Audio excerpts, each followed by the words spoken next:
right, 23 minutes before 9 o'clock. Thank you for tuning in. This is the segment of the broadcast morning that we dedicate to debate, the art of debate, the things in our lives, in our communities, at the hands of our elected officials that will make a difference to us, depending on how it is decided. And today we're kind of doing a part two. On Tuesday, we started talking about, in this forum anyway, we started talking about the layoff that was announced on Friday. The school of, let me see, how many people was it? 261 people were being laid off. Concerned citizens crowded the downtown area yesterday here in Ocala. 261 teachers and support staff were laid off, according to an announcement on Friday, and it has upset lots of people, including Robin McBain, right here in the studio. Very, very strong statements were made by Robin online as well as on the air here. And on Tuesday, Robin was ill. Robin never gets ill, but it was really ill, right? Yeah. You had an issue. So you were not here on that day, for the day that I brought this up. Now, I had some criticism from some listeners who said I had the facts wrong. No, I'll be the first to say it's possible. I don't think I had anything. I didn't make anything up, first of all. Everything I had, I got from another resource, whether it was a newspaper or something online. But that doesn't mean that I had accurate information. So, in the spirit of what I always wanted to do here, is to allow intelligent dialogue on both sides of any given issue. If indeed there were some misstated facts, I apologize, first of all. But I do have here that a two-page news release that the Marion County Public Schools sent out to the media that is titled Budget Cutting Questions and Answers.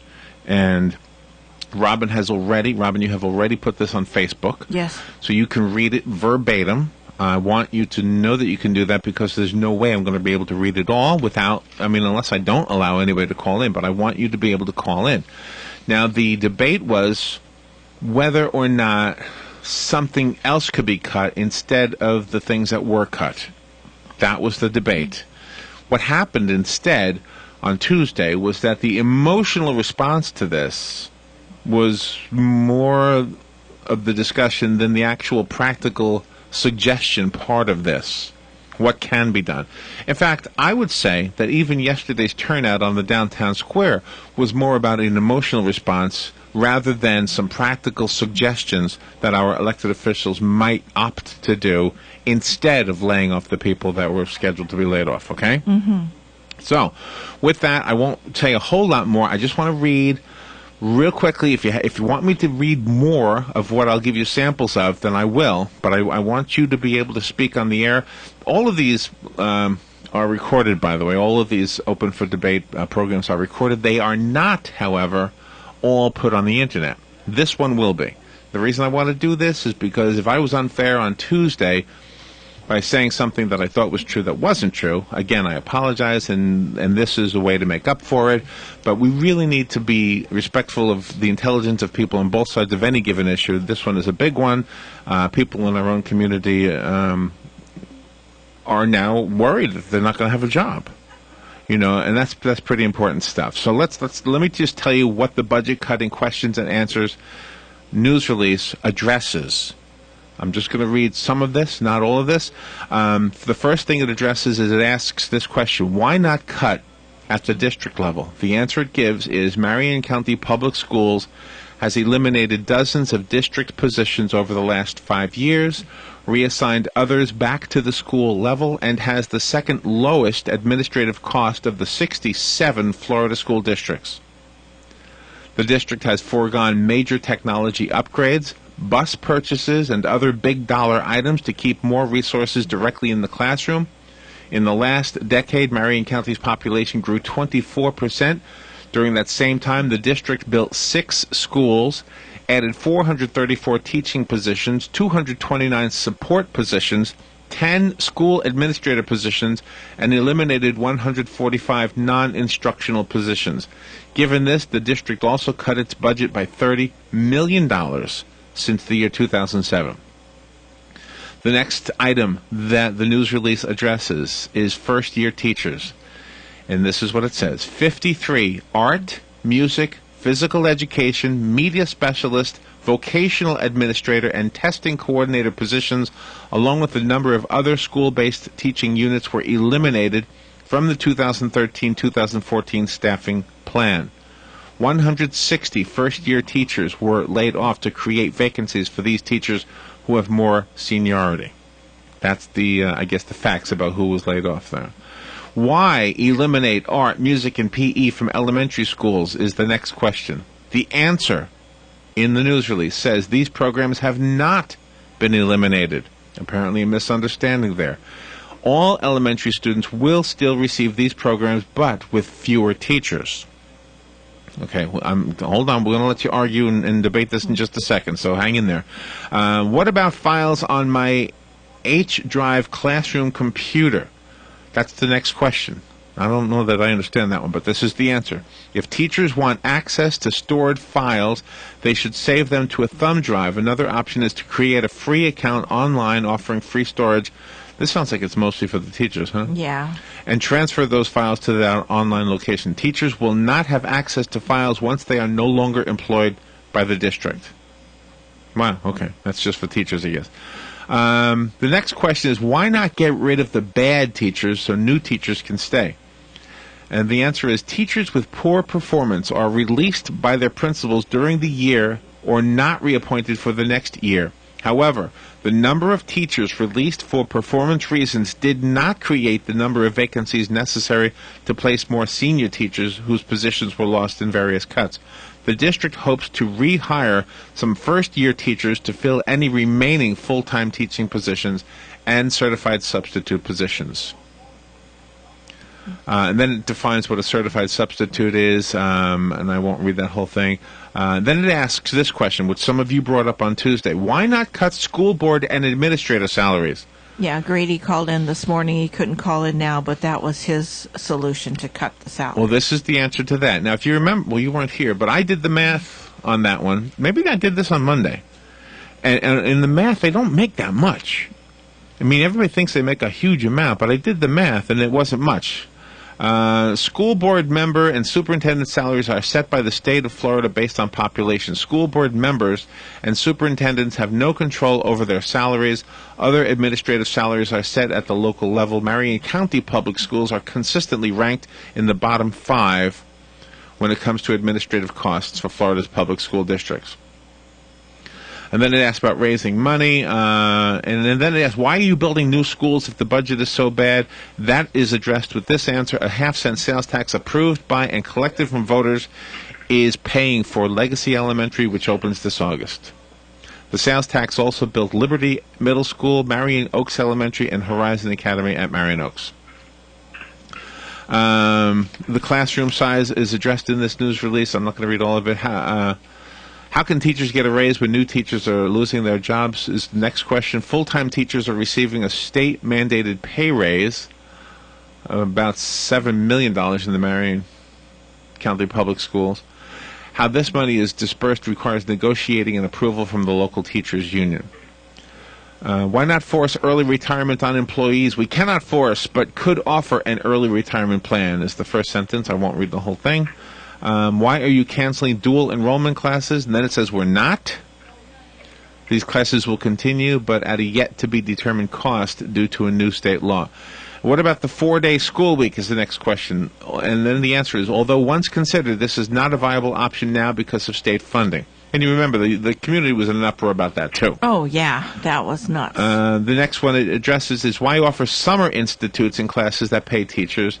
And the answer is the cuts announced recently are for the next school year and summer programs next year. Programs for this summer are in this year's budget. So they're not going to cut this one because it's two separate pots of money. And then it asks, why not eliminate the free breakfast and lunch programs? And then it says the federal lunch program reimburses the district for costs associated with the free reduced meals for breakfast and lunch. In other words, it comes from the federal level. Why not just borrow from the savings account again is the next question. And then the answer is this is no longer an option. The district borrowed $10 million from its reserve fund to balance this year's budget. That should have given them a hint when they had to borrow $10 million. They should have worked on it as soon as they started borrowing the $10 million. Okay, and other suggestions with the 4-day school week, the reduced in-house custodians? Oh, yeah. Let the custodians go. Oh, yeah. Well, outsource some custodial services instead of hiring them. Oh, gee. I don't see how that would make a difference. No.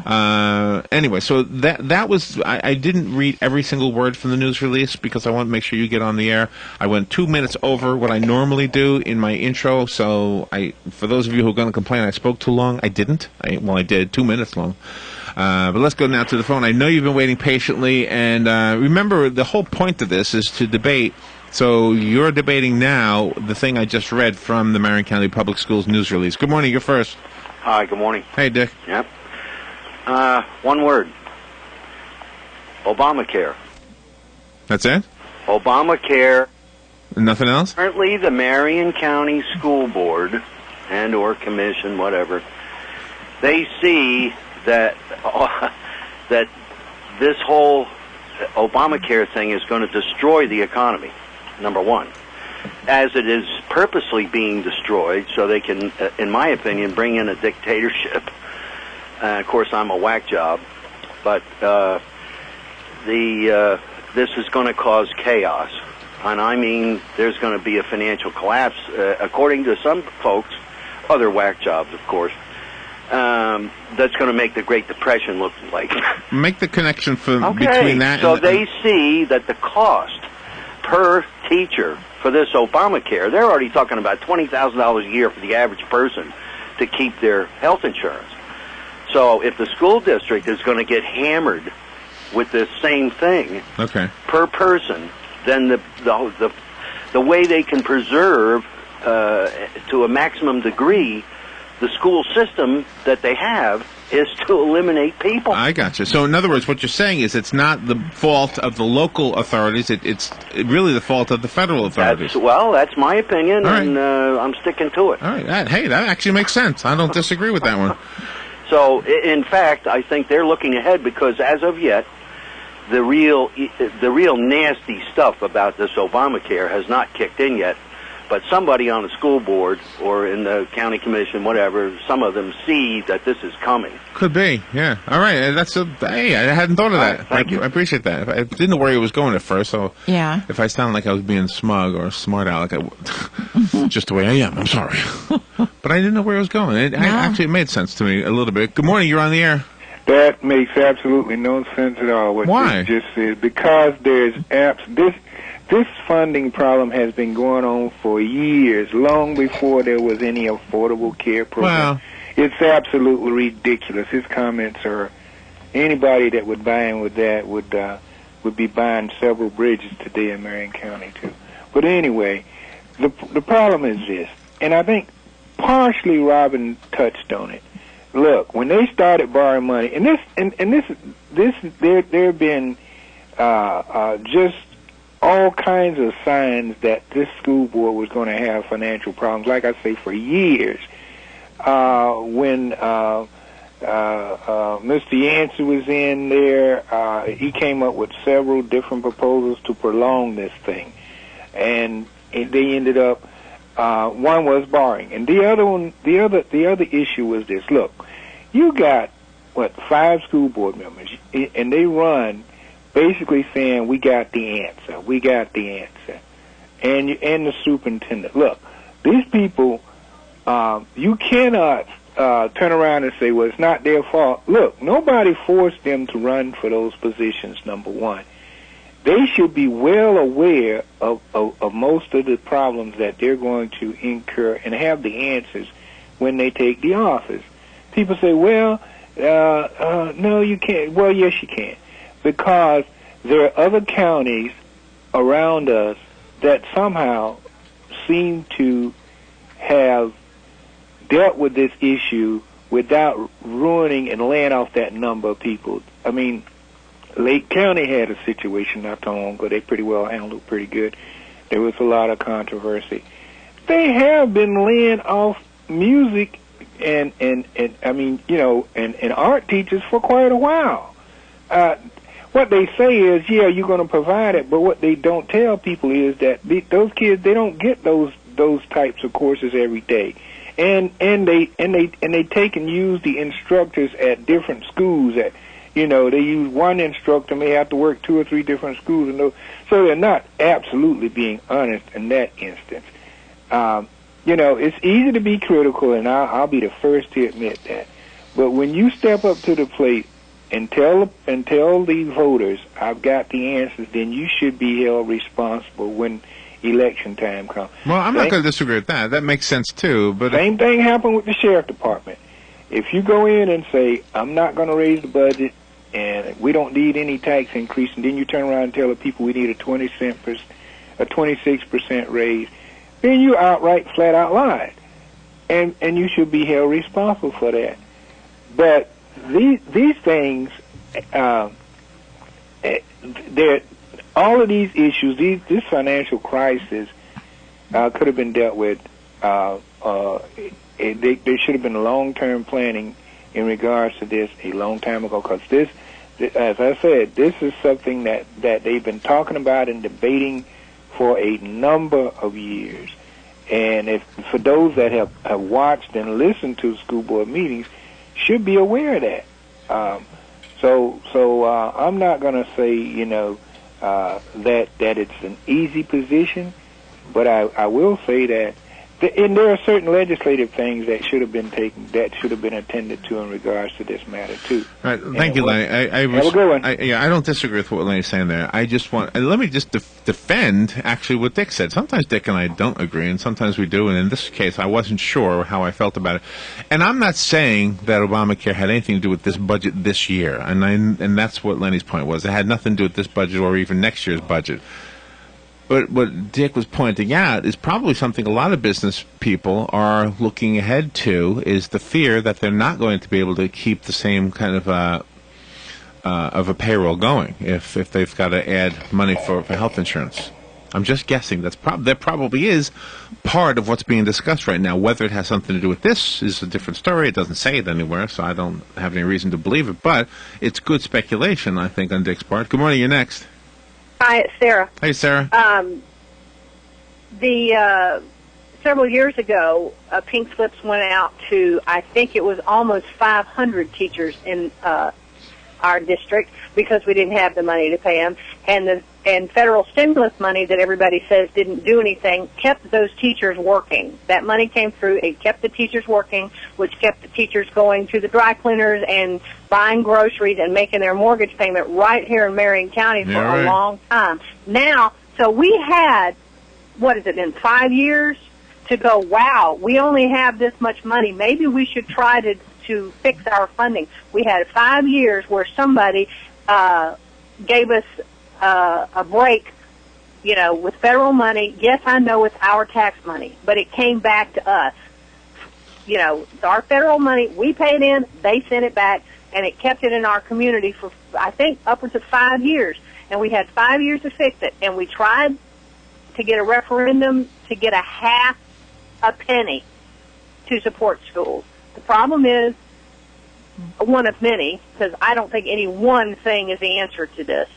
But one of the problems is because the majority of people who live in our county don't have school kids in the county school system. And that's why they voted against it. And then we have another one of these new school board members, and I wish I could tell you what her name was, but I'm sitting in my car and I can't think of it off the top of my head, who actually said something about, we're building these Taj Mahals to our students. Well, you know what? I just took my kid to a Taj Mahal, and there's not even a way for her to get into the school without getting rained on. They don't even have a cover. So, Taj Mahal, my butt. And the fact of the matter is, it's wrong for a school board member whose only thing they have to run for the school board is to be able to, breathe, to make twice as much as somebody with a bachelor's degree that they want to teach their kids. They want the moon, but they want to pay a minimum wage. And I'm sick and tired of people talking about teachers being so vastly overpaid. Teachers have college degrees. That's what we want. We want educated people to educate our children. If you have a college degree and in something like an RN, and you go and work at the hospital, you make upwards of $30 an hour. If you work I'm in the medical business. That's the reason I pull that one out of my hat.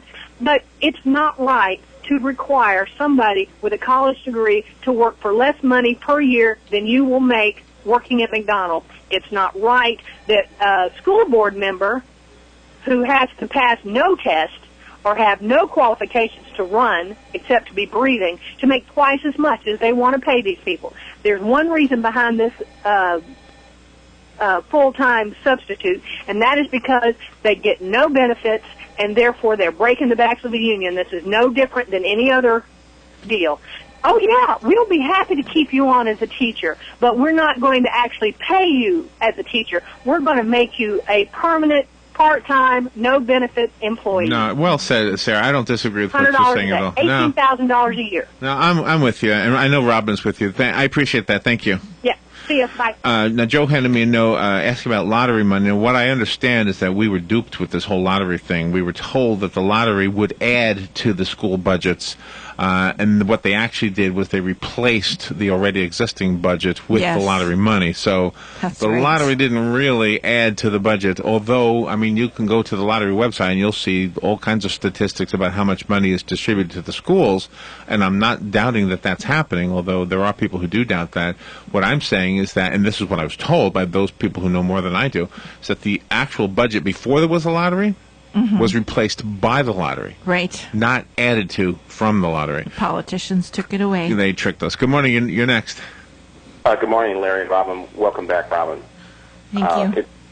I'd like to say that Sarah and Lenny's comments, I think, are right on target, and maybe we should find the lady in Zephyr Hills where she just got about $300 million. Maybe she could help us. I would just like to reemphasize the fact that Marion County, the judicial system, the courts, the jails, and the sheriffs, and law enforcement in general is a $70 million a year budget, and education is $20 million.